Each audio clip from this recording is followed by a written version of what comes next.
It ain't too late at No. Hi, good morning. Welcome to Indy Boomer TV. Mary Pat McKee. I'm sitting here this morning with Jane Malkoff with Malkoff and Hughes, which she has some very exciting news to tell us. But before we get to that, we're going to talk a little bit about Indy Boomer magazine. That is the September issue of Indy Boomer with Mr. Dr. David Wolf on there. Mr. Dr. David. Mr. Dr. David.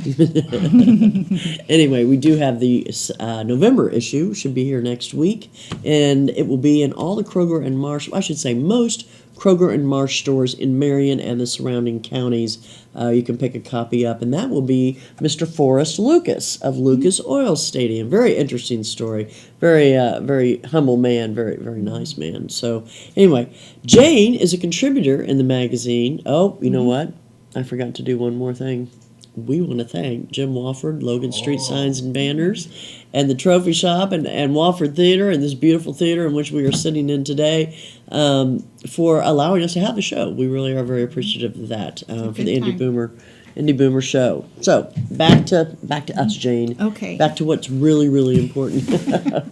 Teasing. Jane has been Malkoff and Hughes. How many years have you had your business? Well, I've been doing this business for almost 12 years, but when I formed a partnership with Sharon Hughes 2 years ago, we formed Malkoff and Hughes. Right. And we've been running a couple of companies. We've been running the care consulting company, Malkoff and Hughes, and also a caregiving company called Clarity Personal Care Services. Okay. And we've also orchestrated a large list of who the key providers of services are in Marion County and surrounding counties when it comes to elder services. So it's more of a non-biased, non-kickback approach to what is what's going on out there and what are the consumers saying about. Right. So anywhere from nursing homes to physicians to hospitals to rehab facilities to even where you're going for your testing, where you're going for caregiving. So you're a resource for people. So we're a resource for all of those things. So we had these three businesses going on together, and we decided we needed to consolidate those names and that branding so people could better understand who we were. Right. So and this is the big news. So effective January 1st, what has been Malkoff and Hughes will be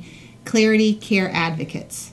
And that will encompass all of the private care consulting that we do to help navigate people through. So. Well, kind of give us an idea. I mean, because you do so many different things. Give us more of a summary on that. We are at Clarity Care Advocates, which was Malkoff and Hughes. We are experienced nurses who make sure the healthcare system understands you. And we use 5 main principles to do that. Okay. So we ensure that you have the access to all the information and all the options that are available, because oftentimes you're given the options that maybe that person that's marketing the option to you is telling you about, or you get the option that the doctor feels might be a good option at the time, but maybe you didn't feel like it was fully explained or that you had your other options explained to you. So then after we help you have this information, we help you to explore what does that mean. If you, of the options you have, what will that look like? Right. What will it cost? Did we really look under every stone? Well, and I think too that a lot of times people that are in this situation, they don't know the questions to ask. That's right. So that's again another reason for the clarity. And we make sure that those rights that they have to have that information that those rights are promoted. So when you have a healthcare crisis, you have somewhere to reach out to, because when you're in a crisis, your vision and you get in this tunnel vision and you're just trying to deal with it, and you're not always know what you don't know. Yeah, exactly. So I'll give an example. This past Friday, there was a 83-year-old woman that was in a motor vehicle accident. She had no dementia. She had no serious health issues. She was walking 3/4 mile a day. Good. And she went to the emergency room, and her daughter got my name from an elder law attorney and called me on Tuesday, and she said, my mother has been in observation instead of being admitted to the hospital. What does that mean? What's the difference? Nowadays, with some Medicare changing 3 years ago, it's a little bit harder to get admitted to the hospital. 3 years ago and on back, this lady would have automatically been admitted to the hospital. She had fractured ribs. She was in pain that was not controlled. but they opted to leave her in observation. So Meaning they weren't treating her? they were treating her. Okay. But she would never get a 3-night qualifying stay to get Medicare to pay then for a rehabilitation. Oh my goodness, that's not right. And so a couple of things that we were able to do is help her to have conversation with the physician to ask the right questions. So first of all, there's 2 separate types of rehab. People don't always know that. There's acute rehab and subacute rehab. And a lot of times people don't know that you can trigger an evaluation for acute rehab without a doctor's order. So I asked her to consider having the staff from the acute rehab center inside the hospital come down and see if her mother could be admitted to the acute rehab.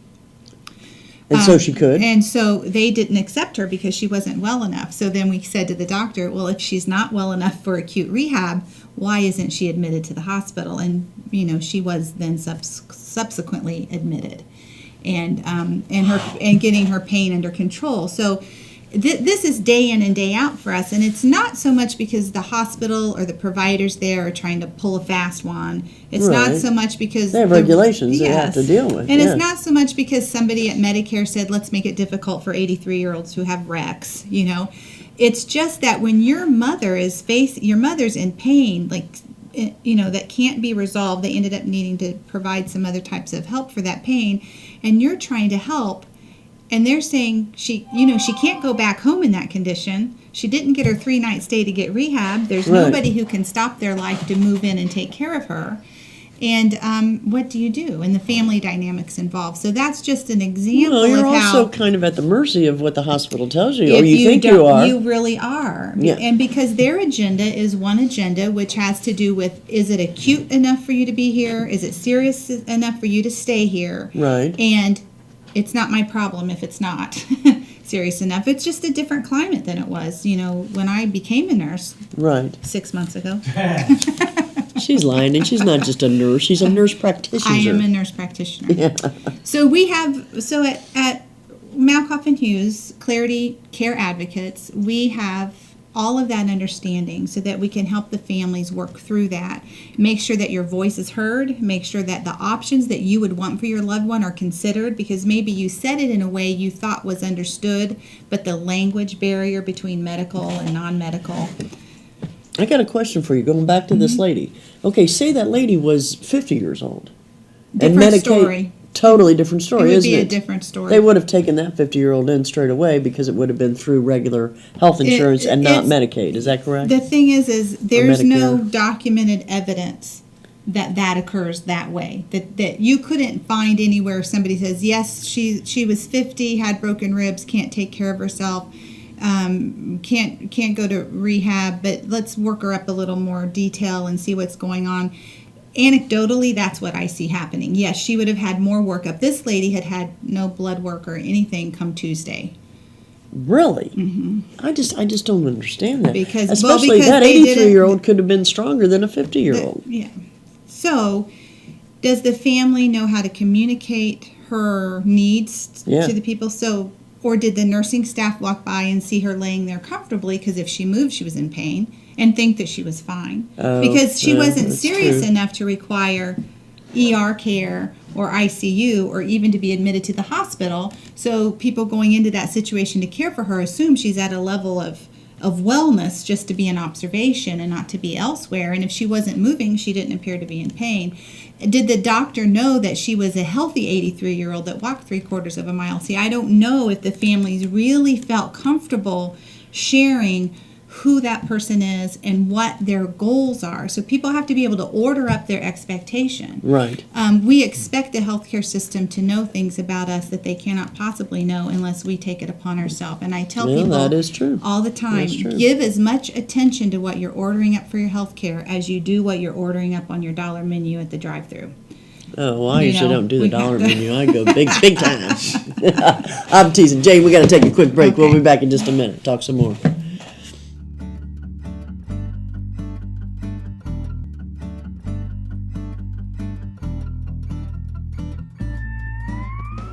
Everyone knows it's easy to find first-run movies in the big theaters. But where can you go to watch your favorite classic movies on the big screen for the perfect night out? why rent a flick when you can rent the entire theater? Call today to reserve our 32-seat theater for your next event, or just stop by to see what's showing this weekend.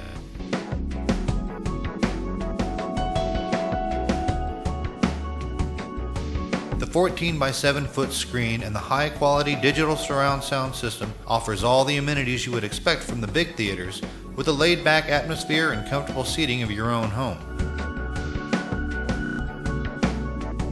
Wofford Theater at 1744 South 10th Street in Noblesville gives you the classic movies you want with a big theater experience.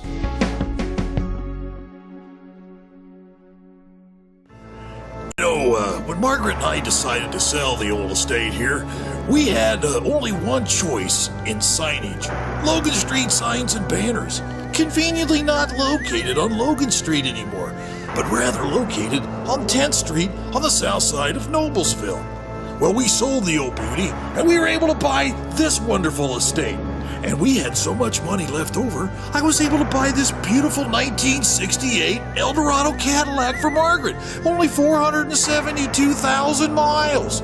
Margaret loves it because it's got those big seats and that heavy-duty suspension to support her svelte frame.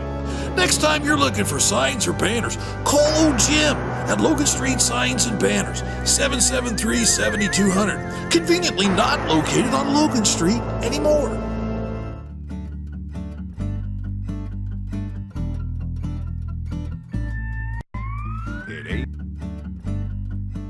We are. Welcome back to the Indy Boomer Show. Mary Pat McKee here with Jane Malkoff, and we are just talking about all kinds of things as usual. But hey, no, we're talking about how their company is changing. They are going from Malkoff and Hughes to Clarity Advocates. Clarity Care Advocates. Clarity Care Advocates, not easy for me to say. But anyway, in talking about that, I want to, again, go back just for a moment. As I mentioned in the first segment, Jane writes for us very good information about caregivers, a lot of good information for boomers, especially who are taking care of their parents. In the November issue coming up, let me get it right, facing the holiday season as a family caregiver, how can Clarity Care Advocates help folks that are dealing with that? Yeah. I think in the role of caregiving, when you are often an adult child helping out with a mother or father, or oftentimes it's a spouse, that's the usual scenario, and you have the holidays coming up, and you have all the added responsibilities, and you have the hope that you'll just find some time for yourself. It's important to remember, whether the holidays or not, but especially at the holidays, that the person that you're caring for is never any better off than you are. Meaning, if you're not taking care of yourself first, you're not taking good care of the person. So if you're sacrificing all of your time, all of your energy, and every ounce you have on other people, there comes a breaking point where you're not only possibly more likely to pass away before the person you're taking care of, I've heard that. but your stress levels are so high, so we see higher problems with stress-related illnesses and high blood pressure. And we recommend that this is the time you grant yourself a gift, which is a day off. Yes. One day a week. Well, it's like any job. If you were to work it 7 days a week, you would become so burned out that you weren't efficient at your job anymore. That's right. So same kind of thing with a caregiver. You've got to take a break. That's right. And there's other people that can help. And you like have to recognize that what I think is hard for people to understand is if what you are doing is truly in your heart about the quality of care you want your loved one to have. Right. You have to recognize that person number one is you, because when you are well, they will be better off. Exactly. And there's no other way. So it's about reaching out to anybody that you can think of that loves or cares that person, that could help provide you with that opportunity. Because if you have one family member who just takes 1 day a week, right, for you to be involved in other things. And people don't know where to start. And I tell folks, if you start with 2 or 3 hours, maybe every Saturday, and then just build upon it. So Right. eventually... You mean taking the break. Taking the break. Taking the break, And yeah, then yeah. eventually you build that into one 24-hour period each week Yes. where you learn to trust others. So that could be calling Clarity Care advocates to help you find the people you can trust to help you with that. Right. Or holding your hand through the crisis that you're having that keep you from doing that break. Right. And being able to get back to having your life. Because I know with my own mother, she's in stage 5 Parkinson's, it was much more important to her that I remain her daughter than her primary caregiver. Her well-being depended on me, her being my mom, and feeling as if she was my mother. Correct. And so being able to allow other people to be involved in her care, even though I know so much about care Right. and quality care, Sure. being able to step back, even if people aren't doing it the way I would, Yeah. or doing it And that's perfectly. where a lot of it comes into play, isn't Yes, it? but it doesn't mean that they're hurting her. Right. Or that they're They're just not doing it the way ignoring you her. would do it. It may just not, her shirt may not be as straight as I would want it, and her nails may not look as nice as I would do them, and they Right. may not have had her sitting as long as I would have in the chair. But I know when I come back refreshed to see her, or my father, who does most of her attention, giving that time to yourself makes a difference. So you Right.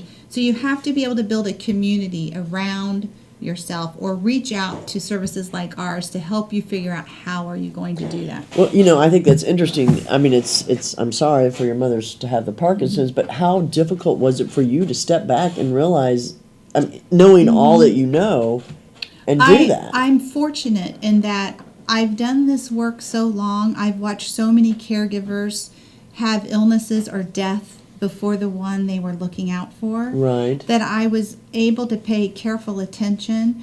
I think the issues come, I'm a fierce advocate. Yes. So when I felt like I was saying something that was serious and needed to be heard and I wasn't heard, it was when it's your own parent and you're doing that sort of bulldog, sort of pit bull, yes, Right. this is what has to happen. It's a little more uncomfortable. Yes. It's always easier when it's not your own parents.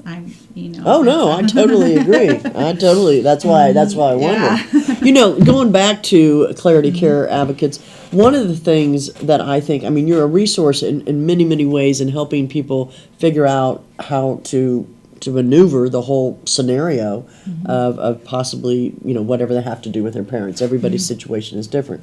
The other thing I really like is, though, that you are a resource. It's not, about the caregiving and all of that medical aspect of it, but you also have some excellent resources with attorneys, with Medicaid people or Medicare people. I always get those two confused. I should know by now.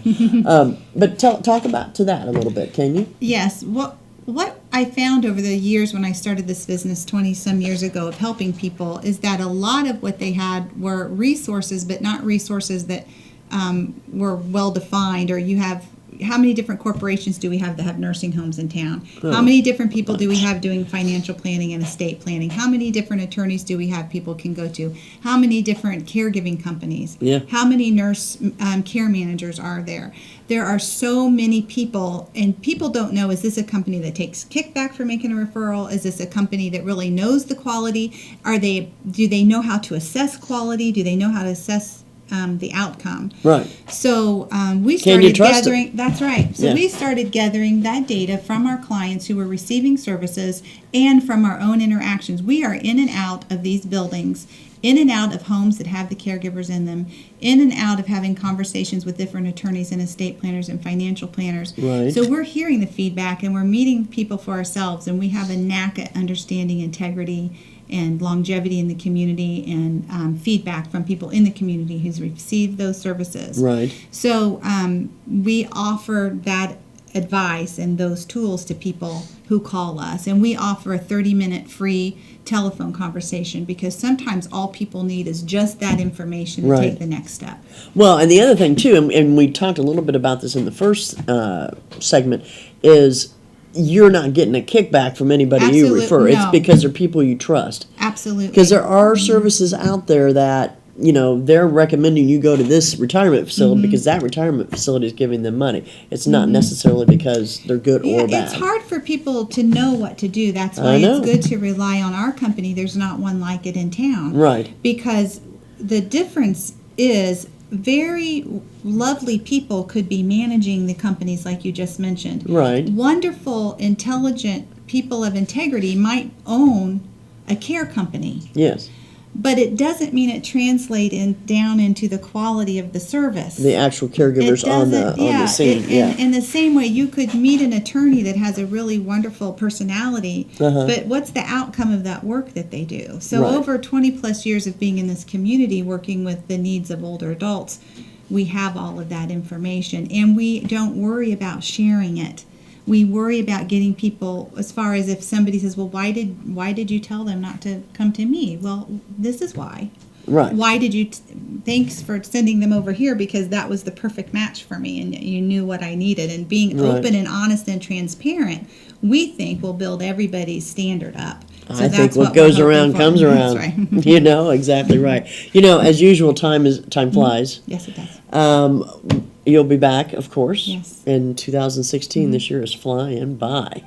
Hey, real quick before we go, the show is on Hamilton County Radio Monday through Friday at 6:30 p.m. So if you would like, excuse me, I just was corrected. It is 5:30 on Hamilton County Radio, so you can hear this as well. Oh, Jane, give them a quick phone number for how to reach you. Yes, you can dial my cell phone directly. It's 317-979-3700.